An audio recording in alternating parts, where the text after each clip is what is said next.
개혁신당이 이준석 전 국민의힘 대표를 초대 당대표로 추대하고 공식 출범했습니다. 김종인 전 국민의힘 비상대책위원장은 제3지대가 합쳐져 이른바 빅텐트가 성사된다면 50에서 60석도 가능하다고 전망했습니다. 박광열 기자입니다. 오렌지색 점퍼를 입은 이준석 전 국민의힘 대표가 개혁신당 이름이 적힌 당기를 흔듭니다. 국민의힘 탈당 24일 만에 신당을 만들고 만장일치로 초대 당대표로 추대된 겁니다. 수락 연설을 통해 거대 양당을 동시에 정조준하며 기존 정치권이 제시하지 못한 의제를 던지며 끝까지 개혁을 외치겠다고 목소리를 높였습니다. 이재명과 윤석열의 서로를 악당으로 하는 빌런 대결로 한다면 된다는 그런 안일함 속에서 준비해오던 그들에게 진정으로 정치에서 다루기를 기대했던 논제들이 무엇인지 보여줄 때가 되었습니다, 여러분! 제3지대 세력이 하나로 합치는 빅텐트 구상에 대해선 골든타임은 이미 지났다며 다소 신중한 모습을 보였습니다. 최근 내세우는 선자강, 후연대론을 염두에 둔 발언으로 보이는데 그러면서도 제3지대 주요 인사와의 인연, 여기에 당명을 일일이 거론하며 연대 가능성은 열어뒀습니다. 창당대회에는 빅텐트를 추진 중인 제3지대 인사들도 대거 참석했는데 하나같이 통합과 협력에 방점을 찍었습니다. 시대가 어떤 변화를 요구하고 어떤 정치를 원하는지를 우리가 알고 있습니다. 그 일을 우리가 함께 해야만 합니다. 김종인 전 위원장은 제3지대가 힘을 합친다면 지난 2016년 국민의당을 뛰어넘는 기대 이상의 성과도 가능하다는 전망을 내놓기도 했습니다. 합쳐진다고 하는 것을 전제로 하고 되면은 아마 상당한 성과가 나올 거예요. 5, 60석도 나올 수 있다고 생각합니다. 빅텐트 주도권 다툼과 정체성을 고리로 한 삿바 싸움에 거대 양당 공천이라는 변수까지 존재하는 상황에서 이번 개혁신당 출범으로 제3지대 통합 논의에 물꼬가 트일 수 있을지 주목됩니다. YTN 박광렬입니다. 고동진 전 삼성전자 모바일 부문 대표이사가 국민의힘에 입당합니다. 국민의힘 관계자는 어제 고 전 대표가 오는 22일에 입당을 하고 한동훈 비상대책위원장이 참석한 가운데 입당 환영식도 연다고 밝혔습니다.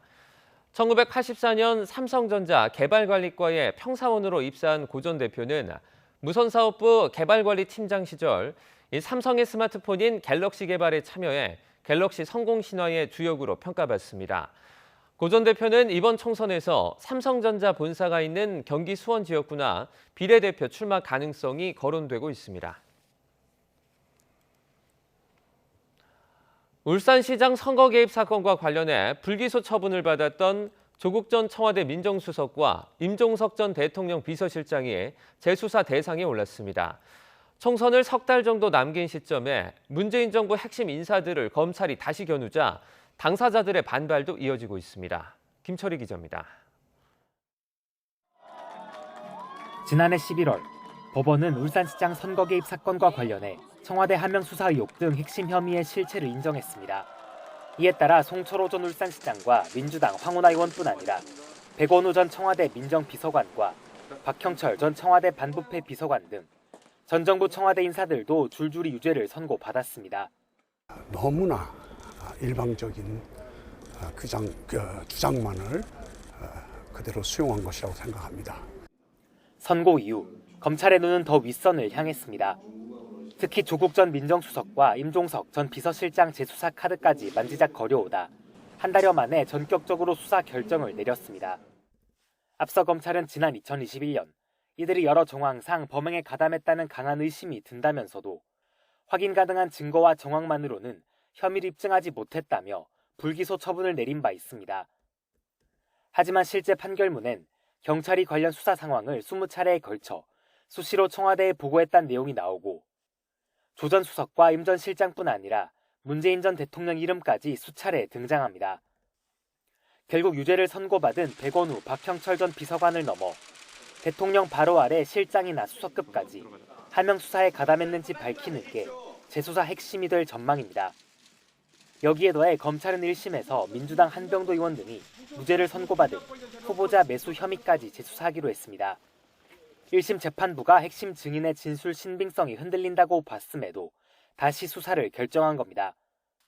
총선을 석 달 앞둔 시점에 검찰이 사실상 문재인 정부를 상징하는 인사들에게 전방위 사정 칼날을 겨누자 당사자들은 명백한 정치 탄압이라며 반발하고 있습니다.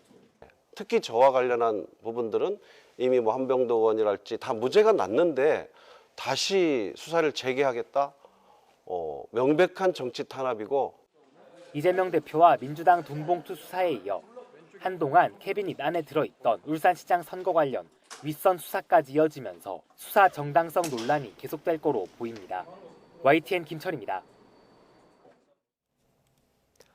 윤석열 대통령이 1월의 절반을 훌쩍 넘기고도 신년 기자회견을 할지 아니면 다른 방식으로 소통할지를 두고 고심을 이어가고 있습니다.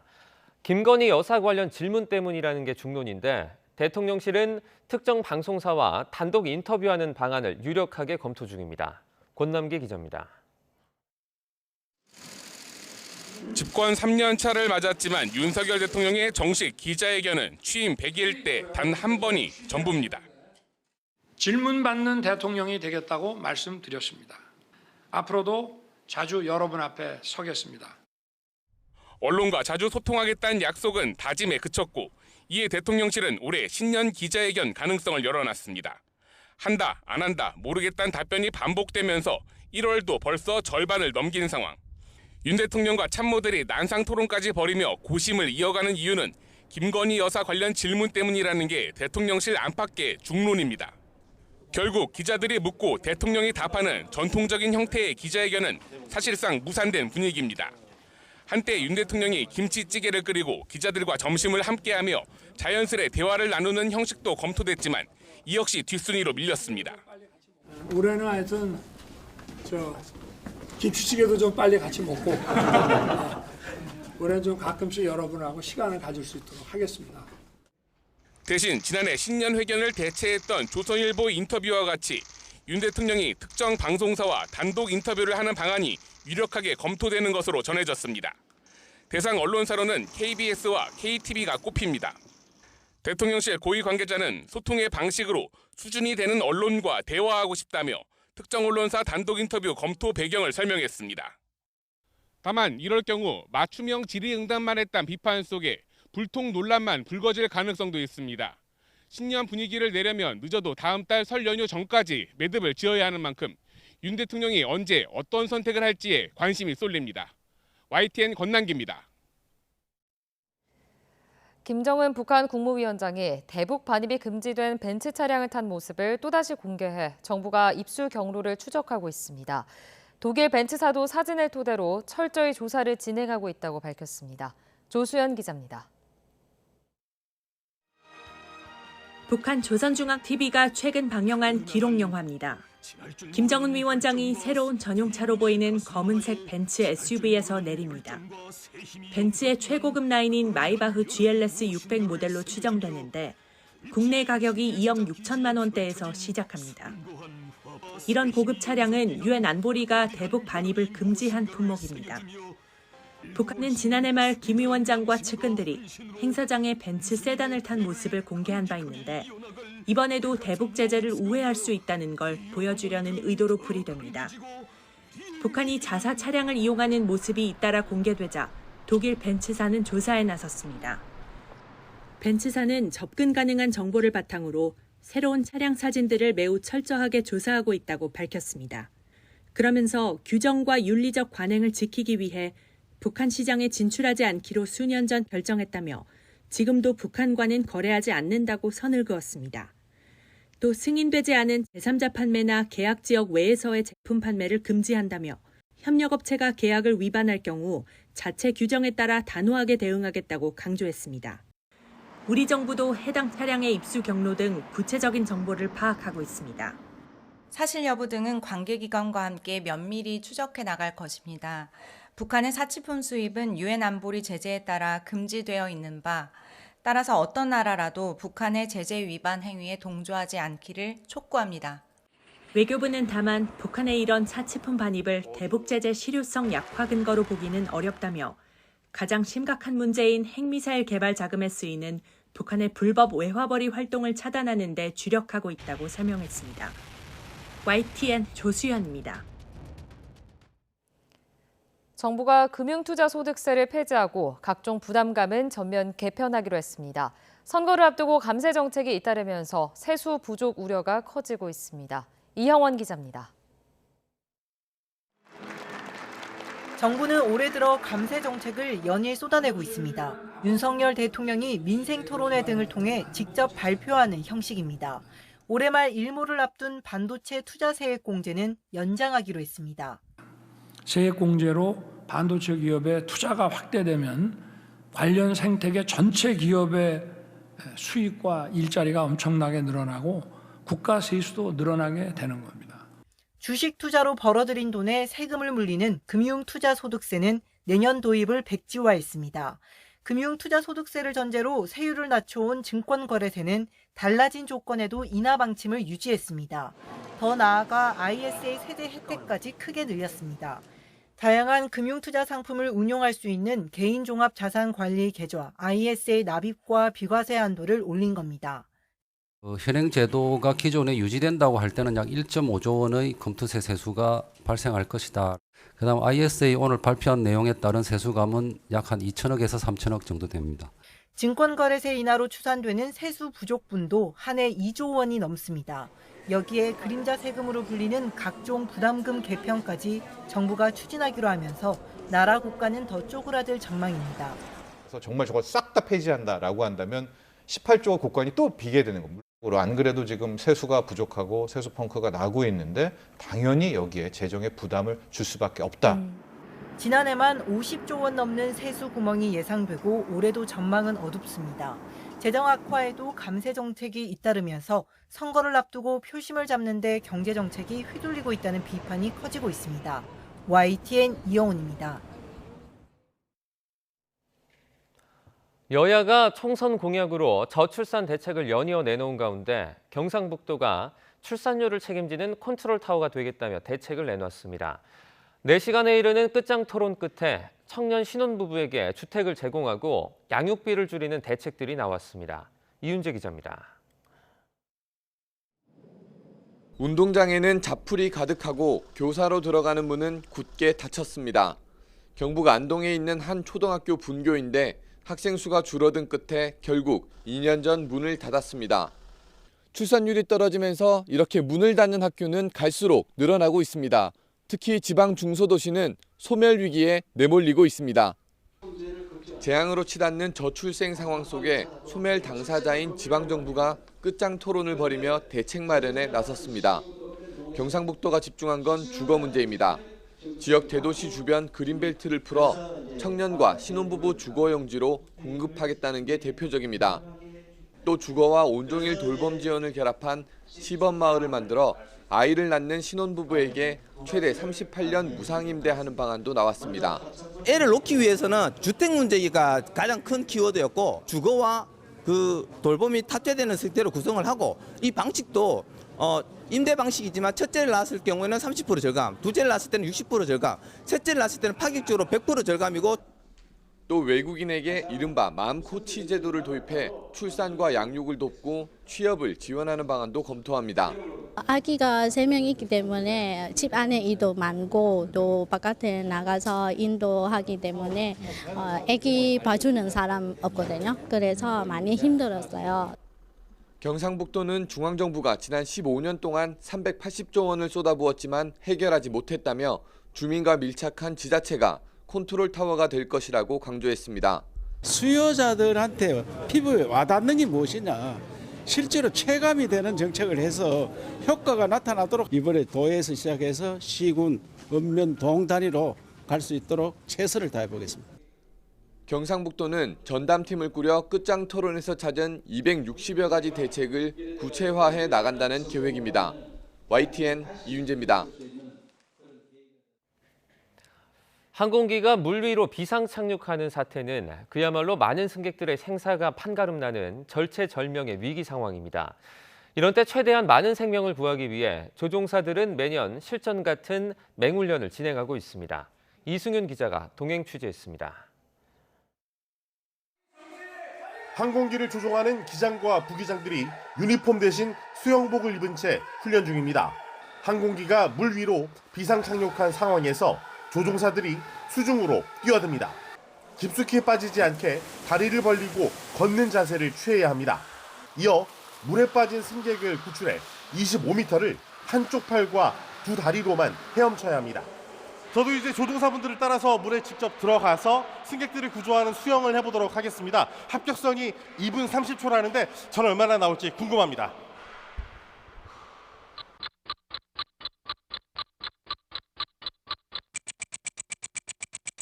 1분 9초 만에 성공해 합격점을 받았습니다.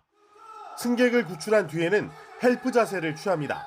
도움을 뜻하는 헬프가 아니라 무릎은 가슴 쪽으로 구부려 물속에서 체온 상실을 최소화하는 자세입니다.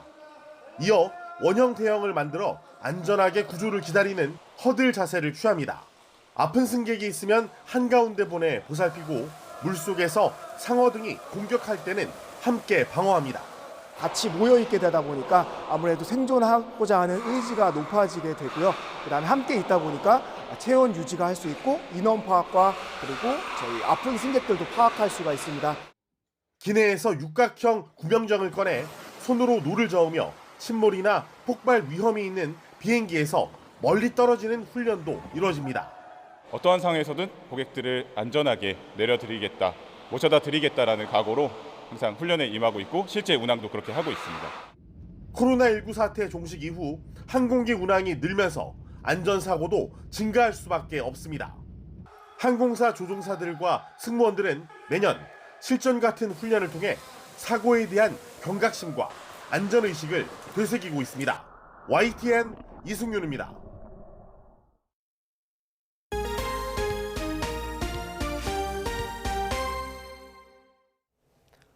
이스라엘군이 시리아의 수도 다마스쿠스를 공습해 이란 혁명수비대원과 시리아군 여럿이 숨졌습니다. 이란 국영방송은 이스라엘군이 다마스쿠스 마제흐 지역에 지대공 미사일을 쏴 5층짜리 건물이 무너졌다고 보도했습니다. 이란 국영방송은 이 공습으로 이란인 5명과 시리아군 여럿이 목숨을 잃었으며 이 가운데 이란 혁명수비대 정예부대인 쿠드스 도군의 정보부대 부사령관도 포함됐다고 전했습니다. 마제흐 지역은 이란 혁명수비대 지도자들과 친이란 팔레스타인 파벌이 거주하고 있으며 유엔 사무소와 각국 대사관도 밀집해 있습니다. 이란 정부는 즉각 이스라엘 공습을 비난하며 보복을 천명했습니다.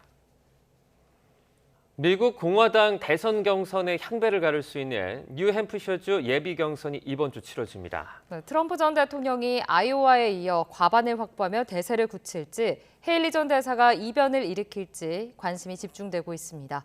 류재훈 기자가 짚어봤습니다. 뉴햄프셔주 예비 경선은 당원들만 참여했던 아이오와주와는 달리 무소속 유권자들도 참여합니다. 그런 만큼 트럼프 전 대통령의 경쟁자들에게는 추격할 수 있는 절호의 기회가 될 수 있습니다. And it's seen by some of these rivals as an opportunity to maybe peel off some of his support or maybe even deny him a win. 이를 반영하듯 최근 뉴햄프셔의 여론조사들은 전반적으로 트럼프가 여전히 우세하지만 다른 지역에 비해서는 절대적 우위가 아닙니다. 특히 헤일리 전 대사가 급속히 치고 올라오면서 심지어 동률을 기록했다는 조사도 나오고 있습니다. 아이오와에서 2위를 한 디센티스 플로리다 주지사는 이곳에서는 크게 뒤지고 있어 사실 트럼프와 헤일리의 경쟁 구도입니다.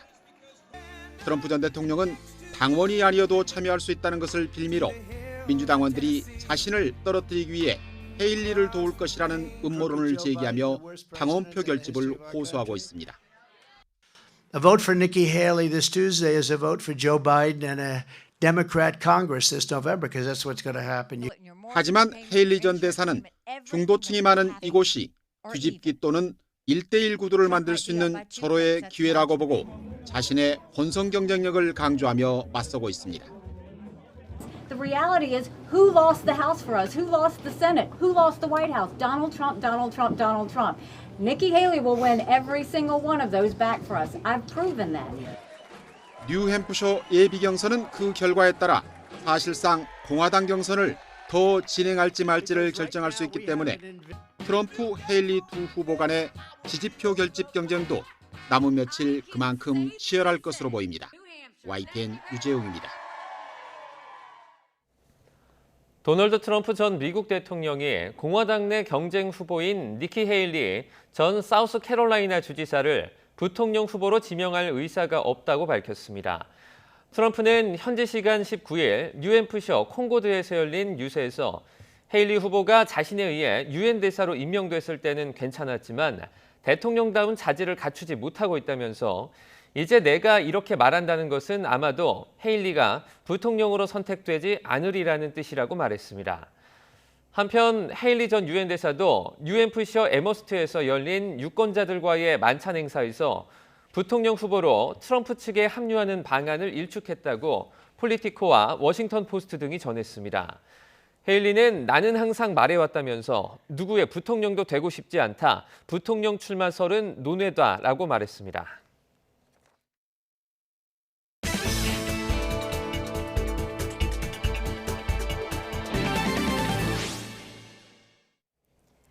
항생제는 인류의 수명을 획기적으로 늘렸다고 할 만큼 필요한 약물이지만 부작용도 큽니다.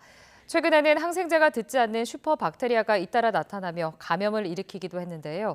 국내 연구진이 이런 항생제 없이도 피부에 난 상처를 치료할 수 있는 새로운 기술을 개발했습니다. 이동은 기자입니다. 항생제는 상처의 감염을 막아 치료를 도와주지만 잘못 쓰면 독이 됩니다. 항생제에 내성이 생기면서 치료 효과가 점점 떨어지기도 하고 아예 약효가 듣지 않는 돌연변이 슈퍼박테리아가 생겨나기도 합니다. 슈퍼박테리아 자체가 항생제의 말을 듣지 않기 때문에 감염이 되면 치료 방법이 마땅하게 없고 면역력이 떨어진 노약자나 아니면 중환자들이 감염이 되면 정말 바로 사망에 이르는 것들이 국내 연구진이 이런 한계를 극복하기 위해 항생제 없이도 피부 상처를 치료하는 기술을 개발했습니다. 산업 현장에서 기체나 분자를 포획하는 형태의 촉매로 쓰이는 금속 유기 구조체를 이용한 겁니다. 연구팀은 인체에 해를 주지 않는 지르코늄을 기반으로 금속 유기 구조체를 만들었습니다. 이를 피부에 바르면 우리 몸의 상처 회복을 방해하는 활성산소나 면역 단백질 등을 마치 포획하듯 잡아내 염증을 억제하고 치료를 도와줍니다. 실제로 피부에 상처를 낸 뒤에 이 물질을 발랐더니 2주 만에 덧나지 않고 회복하는 것으로 나타났습니다. 염증을 매개하는 사이토카인이라고 하는 단백질들이 있습니다. 그 단백질들을 이게 적절히 포집해냄으로써 상처가 정상적으로 수복되는 과정을 조금 빨리 회복을 빨리 하게 하는 그런 효과를 이야기합니다. 특히 이 물질은 생체 안정성이 높아 인체에 영향이 없고 모두 분해돼 몸 밖으로 배출되도록 설계됐습니다. 연구팀은 이 물질이 피부와 같은 외부 상처뿐 아니라 몸속에 있는 염증성 질환도 치료할 수 있어 먹는 약으로도 개발 중이라고 밝혔습니다. YTN 사이언스 이동은입니다. 산업 현장의 로봇을 말을 알아듣는 똑똑한 로봇으로 바꿔주는 인공지능 기술이 개발됐습니다. 인간과 로봇이 산업 현장에서 서로 대화하며 작업하는 영화와 같은 일이 현실이 되고 있습니다. 김진두 기자가 전해드립니다. 작업대로 이동. 작업 장소로 이동합니다. 연구원의 말을 알아듣는 로봇이 움직입니다. 작업 시작. 물체 짓기를 시작합니다. 이어 부품을 작업대로 옮기며 조립을 시작합니다. 사람의 말을 알아듣고 명령을 수행하는 겁니다. 국내 연구진이 개발한 특수한 인공지능을 일반 로켓에 장착하자 똑똑한 로봇으로 바뀝니다. 로봇에 친숙하지 않은 작업자분들도 로봇을 손쉽게 활용이 가능해질 수 있고 제조업 전반적으로 생산성이 향상될 수 있을 것이라고. 지시는 음성뿐 아니라 문자로도 가능한데 전문가 없이 일반인의 언어로 작업 과정을 상황에 따라 프로그래밍할 수 있습니다. 또 인공지능이 가상 공간에서 현장에 맞는 최적의 작업 순서와 동작을 만들 수도 있습니다. 작업자의 명령을 이해하고 로봇이 작업을 해야 되는 순서를 생성하고 실제 실행까지 하는 자동화 기술을 개발했고요. 실제 제조 공정에 적용하는 것은 최초라고. 말 알아듣는 로봇을 쉽게 구현할 수 있는 인공지능 기술은 현재 청주의 전자부품 공장에서 실증 작업을 거치고 있습니다. 유효성이 확인되면 인간과 로봇이 협업을 하는 영화와 같은 일이 가능해질 전망입니다. YTN 김민우입니다. 출출함을 달래주던 편의점이 택배는 물론 은행 업무까지 도맡으며 이제 우리 생활 깊숙이 자리 잡았습니다. 설 명절을 앞두고는 골드바와 타이어까지 판매하는 등 이색 선물 경쟁이 치열합니다. 황보혜경 기자입니다. 화면에서 금 한 돈을 선택하자 자판기에서 골드바가 떨어집니다. 귀금속 매장이 아닌 편의점입니다.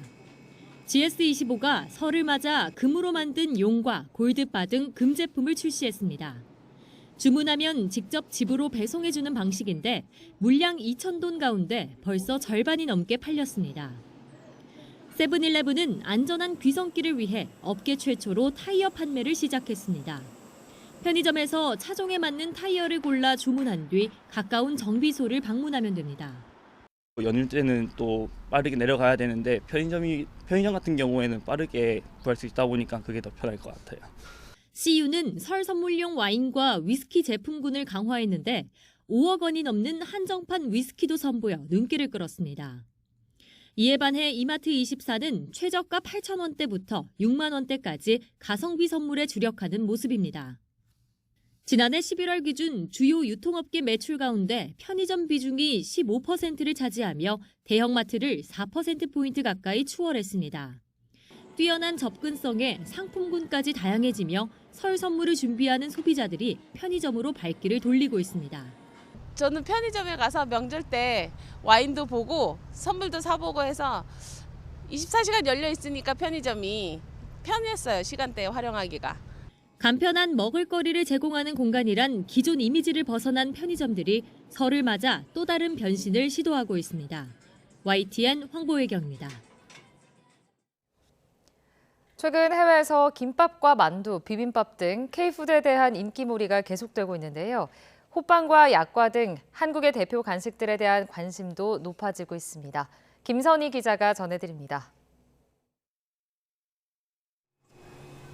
겨울철 대표적인 간식 호빵. 단팥뿐 아니라 흑임자와 인절미, 김치맛 등 종류가 다양해졌습니다. 요즘엔 MZ세대 호응을 얻으며 불경기에도 호빵 수요는 매년 늘고 있습니다.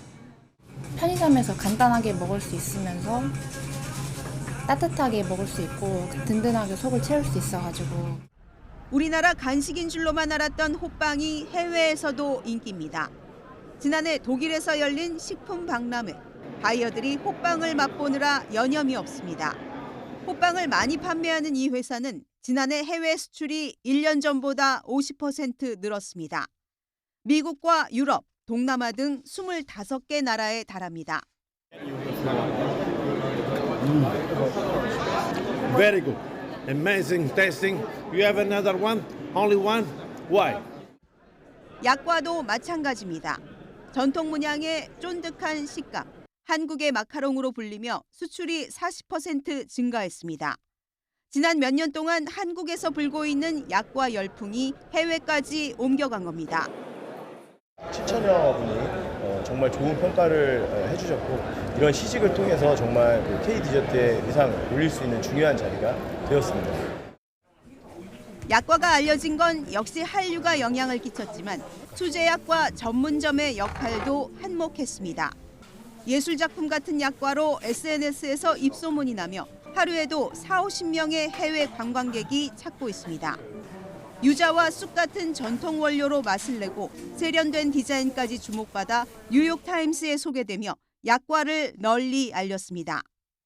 한국では薬花っていうお菓子がすごく人気っていう風に伺ってそれを食べてみたくて調べてたらすごい見た目が美味しそうで気になったので来ました。 해외에서 전혀 통하지 않을 것 같았던 우리 대표 간식이 한국의 멋과 맛을 살린 디저트로 세계인의 입맛을 사로잡고 있습니다. YTN 김선희입니다. OTT 플랫폼이 새해 첫 야심작들을 선보이며 힘찬 출정을 시작했습니다. 점점 더 치열해지는 OTT 시장에 차별화된 장르로 승부하겠다는 각오입니다. 차정윤 기자입니다. 난 분명히 경고했어. 여기서 멈춰야 된다고. 새해 첫 OTT 시장에 도전장을 내민 작품은 넷플릭스의 미스터리 스릴러물 선산입니다. 시간 강사 서하가 어느 날 미처 몰랐던 조상의 땅을 상속받게 되면서 핏줄로 얽힌 가족의 양면성을 조명합니다. 타고난 이야기꾼 연상호 감독이 10년 동안 구상한 작품으로 앞서 지옥과 정의에서 활약한 배우 김현주 등 연상호 사단이 다시 뭉쳤습니다. 10년 전부터 좀 이렇게 마음에 좀 품고 있었던 이야기고 한국인의 정서에서 나오는 어떤 스릴러 이런 거에 관심이 굉장히 많은데 그런 맥락 안에서 나온 작품인 것 같고 좀 기묘한 소재들이 결합이 되면서 묘한 분위기를 자아내는 것들이 있는데 선산만의 독특한 분위기를 낼 수 있을 것 같다라는 그런 기대와 매력을 느꼈던 것 같아요. 궁금하지 않아? 난 삼촌이 진짜 어떤 사람인지? 어디까지나 선택은 너의 몫이다. 디즈니 플러스는 액션 장르 킬러들의 쇼핑몰을 선보입니다. 삼촌이 남긴 위험한 유산 때문에 킬러들의 표적이 된 10대 조카의 생존기로 무에타이와 레슬링, 드론 총격 등 각종 액션의 향연이 펼쳐집니다. 배우 이동욱이 베일에 쌓인 킬러 진만을, 신예 김혜준이 위기를 맞은 조카 지안을 맡아 새로운 연기 변신에 도전합니다.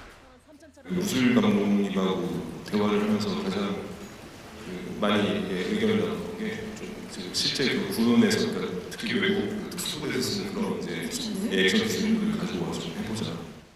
그게 뭐야? 내 블랙리스트. 가진 것에 만족 못하고 자꾸 더 가지려고 하는 토종 OTT 티빙은 독창적인 설정의 코미디 LTNS를 내걸었습니다. 현실에 시달리며 권태기를 맞은 부부가 돈을 벌기 위해 불륜 남녀들을 쫓으면서 망가졌던 그들의 관계를 마주하는 드라마입니다. 정말 어느 작품과도 닮은 구석이 없는 그야말로 굉장히 처음 보는 이야기였고 독창적인 이 전개에 너무 강한 매력을 느꼈던 것 같아요.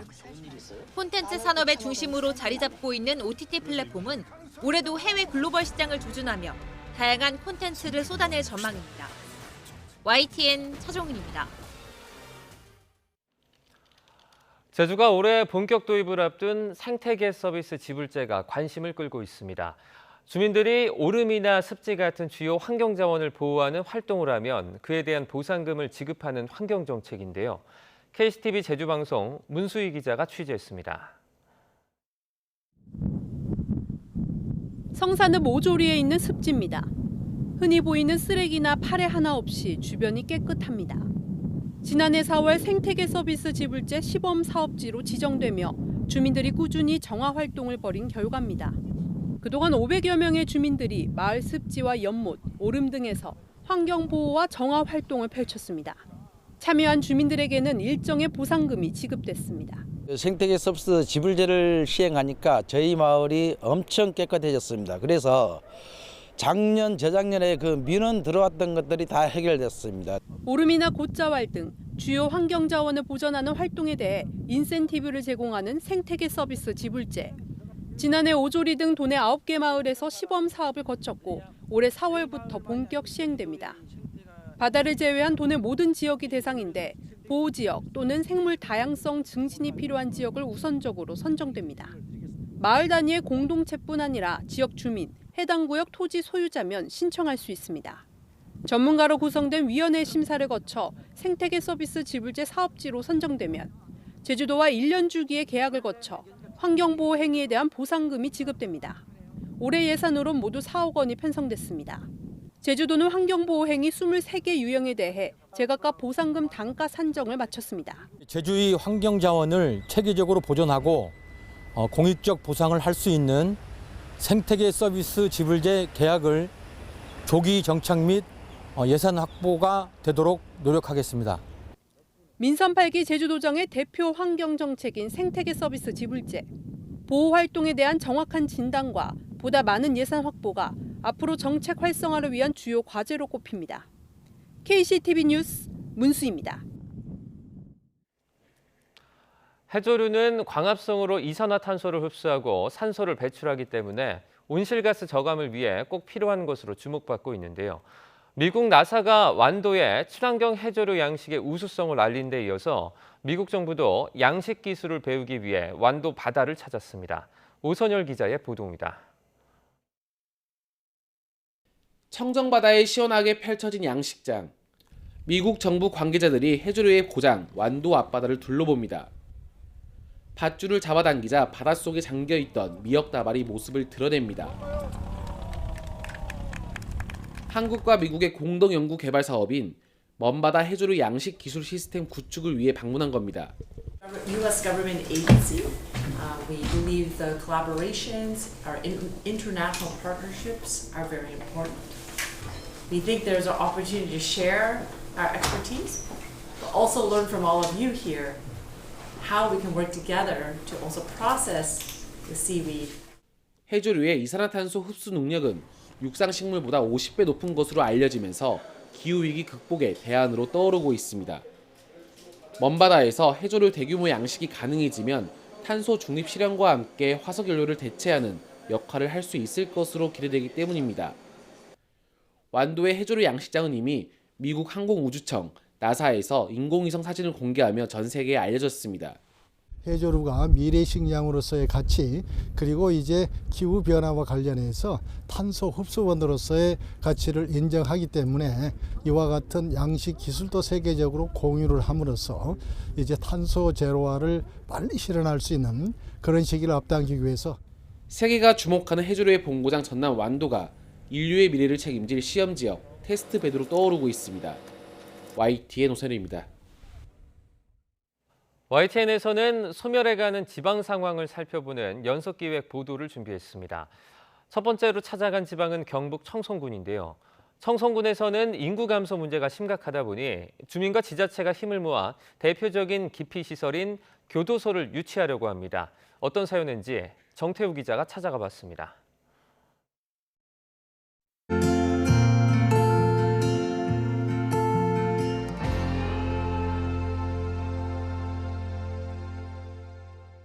특히 또 장사하는 사람 입장에서는 아마 도움이 상당히 많이 되는 거죠. 저는. 지금 저희 지역에는 효자 기간입니다. 효자 기간. 경제적인 힘을 주는 위대한 교도소, 여성 교도소를 유치를 적극적으로 환영을 한다.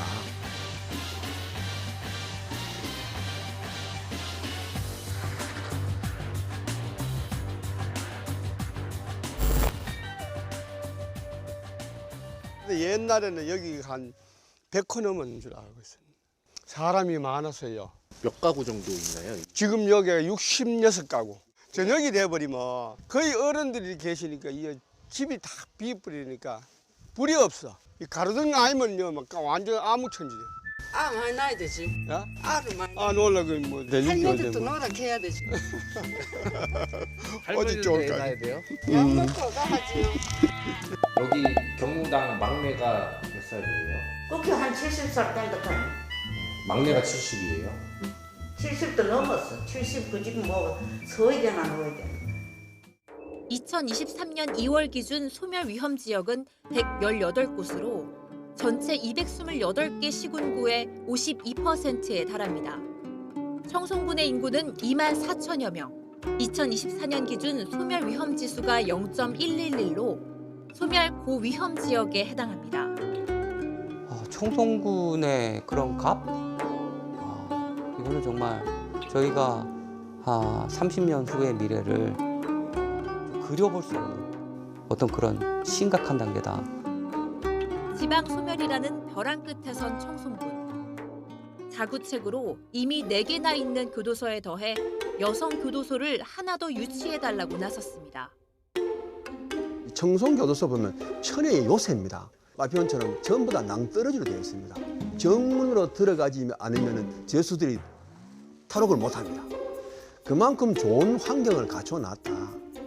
교도소가 막 좋아서 막 유치하려는 게 아니고 죄수들이 청송에 온다면은 거기에 상응되는 면회객들이 참 많이 오게 되었습니다. 청송군 방문을 함으로 인해서 지역 상권에도 큰 도움이 되고 사람이 찾아오는 청송군이 됩니다. 경제의 효과도 발생되고 소멸지구 인구도 막고 일거양득 이상으로 판단하고 있습니다. 지역 주민들은 교도소 유치에 기대감을 드러내고 있습니다. 교도관들 자주 옵니다. 저로서는 상당히 도움되죠. 저뿐만 아니고 장사하는 사람 입장에서는 도움이 아마 다 될 겁니다. 그래서 이왕이면 청송에 있으니까 뭐 경북 청송교도소 이렇게 하는 것이 더 낫다고 생각합니다. 옛날에는 혐오시설이라고 생각했는데요.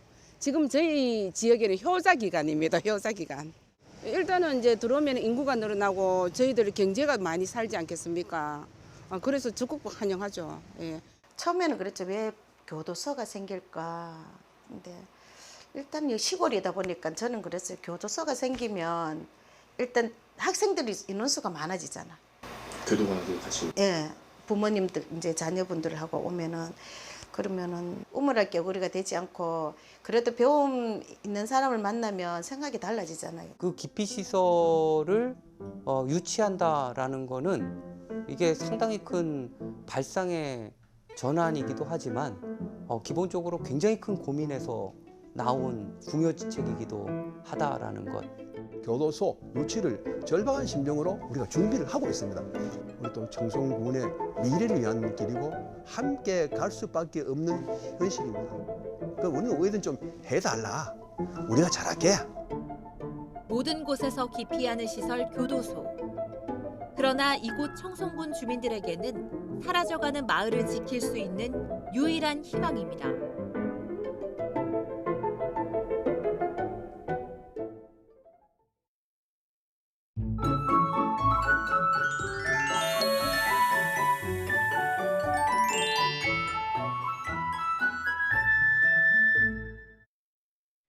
호남을 중심으로 약하게 비가 이어지고 있습니다. 영동과 경북 산간에 이어지던 대설특보는 해제됐는데요.